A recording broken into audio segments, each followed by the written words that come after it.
Se estanca el conteo de votos en Pichincha. Las autoridades guardan silencio. 7 policías son detenidos en pocas semanas, acusados de sicariato y extorsión en Guayaquil. El ejército ecuatoriano recuerda la batalla de Tarqui y celebra su día clásico. Sigue la tensión en Venezuela. Nicolás Maduro admitió que el número de víctimas podría llegar a 50 cuando se cumplen 15 días de protestas. Y en corto, se acerca el feriado y nosotras elegimos a la Miss Carnaval politiquera. ¿Quieren saber quién es? Ya se los contamos.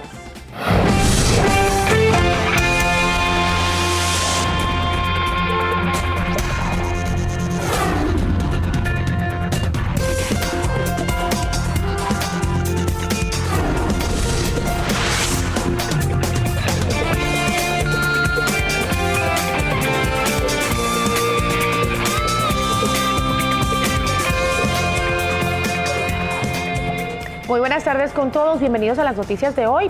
El Consejo Nacional Electoral se queda sin respuestas ante el incumplimiento del plazo de entrega de los resultados de las elecciones del domingo pasado. ¿Qué tal, María Josefa? ¿Cómo estás hoy? Hola Gisela, amigos, buenas tardes. Mientras tanto, en algunos cantones del país hay expectativas sobre la repetición de los comicios. Ya mismo les vamos a dar detalles de ese tema.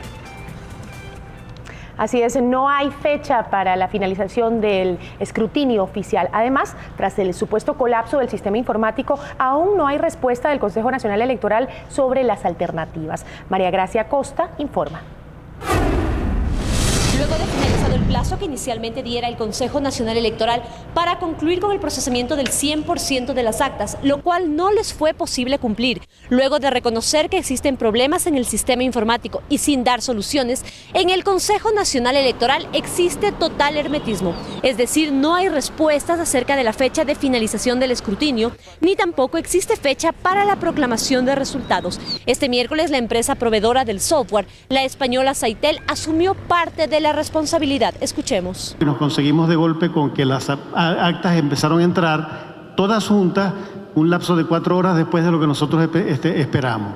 Eso nos rompió la planificación que teníamos. Ya no pudimos sino esperar hasta la noche cuando las GIE fueron a descansar. Nosotros normalizamos el sistema, hicimos los ajustes para tratar de normalizar el sistema, pero nos volvimos a conseguir con el mismo problema al día siguiente. Hasta la última información que diera el CNE, llevaban procesadas el 75% de las actas, de las cuales el 10% corresponden a actas con inconsistencias. Las juntas intermedias de escrutinio no pueden concluir con el escaneo de actas y por tanto su trabajo deberá aún continuar. Así es la tónica luego de las elecciones y después de que el CNE aceptara los problemas respecto al software del escrutinio oficial. Recordemos que el artículo 132 del Código de la Democracia otorga 10 días para el escrutinio provincial. En la delegación electoral de Pichincha no hay información sobre los resultados para concejales, presidentes de juntas parroquiales y alcaldes de los cantones de esa provincia. Andrea Romero nos informa. En la Delegación Provincial de Pichincha nos informa cómo avanza el escrutinio de las actas. Los delegados de los partidos y movimientos políticos aseguran que desde el lunes no se actualiza la información, por eso ellos permanecen aquí a la expectativa de lo que ocurra.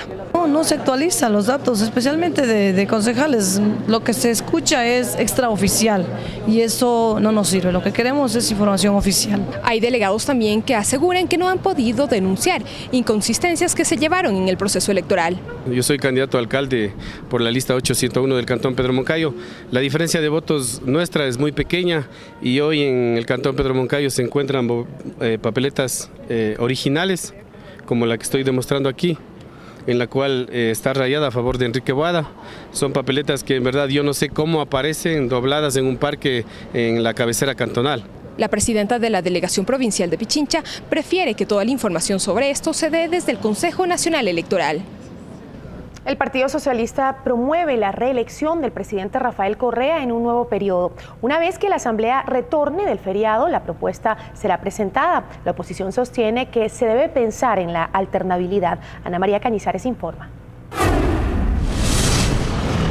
El Partido Socialista tiene previsto presentar una propuesta en la Asamblea para la reelección indefinida y que el presidente Rafael Correa pueda presentarse como candidato para un próximo periodo presidencial.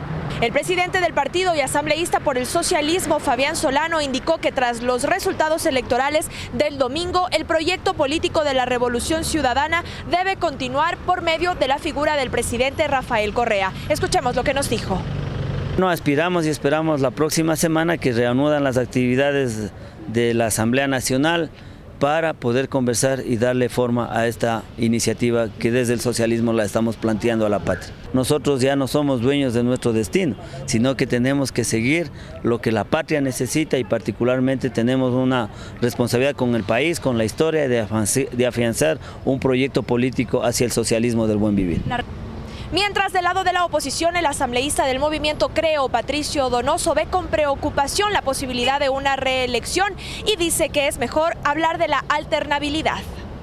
La alternabilidad es base de la democracia. Quienes no están de acuerdo con la alternabilidad deben buscar otros sistemas de gobierno y no el sistema democrático. La alternabilidad es clave para el convivir nacional y esa alternabilidad está aquí, en la Constitución que redactaron ellos en Montecristi. La reelección indefinida puede ser posible a través de una enmienda a la Carta Magna o una reforma parcial a la Constitución. La policía anuncia que tiene en carpeta para investigaciones a decenas de sus miembros. Asegura que los malos elementos caerán y sobre ellos también van a recaer las más severas sanciones con el fin de que sienten un precedente para los demás policías. Es una consigna. Si los descubren en alguna irregularidad, preferirán a detenerlos en sus casas o en algún lugar que pase desapercibido. Detenerlos en un lugar público, en sus propios VC o UPC, para que el resto vea. De esa forma, usted transmite el mensaje de que por ningún motivo vamos a encubrir. En las 2 últimas semanas, 7 policías ha detenido la unidad de intervención inmediata, producto de investigaciones que tienen que ver incluso con temas de sicariatos, como a los 2 que fueron sacados por sus colegas del Estadio Barcelona después del Clásico, otros como el detenido este miércoles, en delito flagrante, contando el dinero de una supuesta extorsión en el mismo UPC donde servía. Con sueldos dignos. Entonces, ¿cómo se puede justificar? Así no tengamos buenos sueldos, jamás se puede justificar hechos de esa naturaleza. Ese policía que había amenazado a esta señora con denunciar que había comprado una máquina para reciclar de dudosa procedencia si no le pagaban $40.000, de los cuales solo se le dio 4.000 hasta que lo capturaron. Permitió a la misma unidad fiscal llegar al mercado negro donde se vende equipo pesado robado, como instrumentos hospitalarios, sustraídos hace pocos meses de un contenedor que tenía una carga similar, valorada en $2 millones. Hechos en los que también estarían involucrados policías. Se da una supuesta extorsión. En esto está detenido un señor policía y un señor civil. De las investigaciones que se realizan, llegamos a conocer de la existencia de estos equipos. El factor común de todos estos gendarmes sospechosos es que cometen el supuesto delito de la mano de un civil con antecedentes, que los busca para asociarse. Antisociales amigos de barrio o vecinos incluso de trabajo, a quienes hasta llegan a ser los compadres. Tantas tentaciones que uno tiene en la vida. Al momento de que eso se presenta ante uno, saber decir no, porque es mi profesión, está de por medio. Así serán policías contra policías, pero los buenos contra los malos. Y ojalá, dice el mando, que los jueces ayuden para llegar al objetivo de una institución depurada, por las buenas o por las malas. Luis Antonio Ruiz, 24 horas. La policía y la Dirección Nacional de Rehabilitación confirman que uno de los internos de la cárcel regional del Guayas y su pareja son investigados por una presunta extorsión a familiares de otros reclusos. Las supuestas mafias que operan dentro de la cárcel parecen han extendido su red fuera del complejo carcelario. Fueron varias denuncias que permitieron conocer a la autoridad que una persona privada de libertad, alias Choclito, y su conviviente habrían empezado una serie de chantajes y amenazas dirigidas a familiares de otros reclusos. Del interior mismo, en los pabellones, exactamente en el pabellón de Logros, en la penitenciaría Litoral, había un PPL que se encontraba profiriendo amenazas y extorsionando a los PPLs que ingresaban recién a este lugar. El señor es, o el PPL conocido como Carlos Mantilla Ceballos, alias Choclito. Esta persona pues realizaba las amenazas a los PPLs que ingresaban y se contactaba con familiares fuera de la penitenciaría para recibir un dinero, un pago supuestamente para darle un lugar, un alojamiento a los PPLs que recién ingresaban. Y una vez que la fiscalía empezó la indagación, descubrió que la esposa de alias Choclito era la encargada de hacer los cobros. Llamaba por teléfono a sus víctimas para exigir dinero a cambio de la vida de sus familiares dentro de la cárcel. 2 de ellas pactaron un encuentro en la terminal terrestre de Guayaquil para la entrega de $400.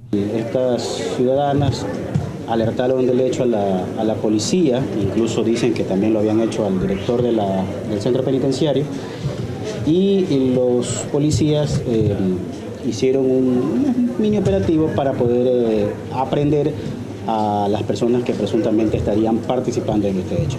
Alias Choclito y su esposa ahora enfrentan un proceso por extorsión. Durante la captura, una tercera persona fue detenida como cómplice de este delito. Jorge Rodríguez, 24 horas. Y este 27 de febrero se cumplen 185 años de la batalla de Tarqui y se celebra además el Día del Ejército Ecuatoriano. Freddy Paredes informa. Aquí en la Escuela Superior Militar Eloy Alfaro en Parcayacu, el Ejército Ecuatoriano celebró su día clásico. Este 27 de febrero, una fecha de profundo significado histórico y cívico. Se recuerda un aniversario de la batalla de Tarqui, por ende es el Día del Ejército Ecuatoriano y vía decreto es el Día del Civismo Ecuatoriano y el Día de la Unidad Nacional. Toda esta significación histórica de la fecha fue resaltada por el comandante de la Fuerza Terrestre. La unidad nacional, el impulso al civismo por parte del pueblo uniformado, ha sido, es y será gravitante en el destino luminoso de la nación ecuatoriana. El evento, que estuvo presidido por la ministra de Defensa, María Fernanda Espinosa, contó también con la presencia del presidente de la Corte Nacional de Justicia, el presidente del Consejo de la Judicatura y el fiscal general, entre otras autoridades. Sirvió para que la ministra envíe un mensaje de unidad a los miembros de Fuerzas Armadas. El gobierno de la Revolución Ciudadana respeta y valora la contribución del Ejército y de las Fuerzas Armadas, destinando una inversión la más alta de los últimos 25 años. Y con este discurso, militares de las 3 ramas de Fuerzas Armadas rindieron homenaje al Ejército Ecuatoriano y a esta fecha histórica y cívica. Hasta aquí nuestro informe.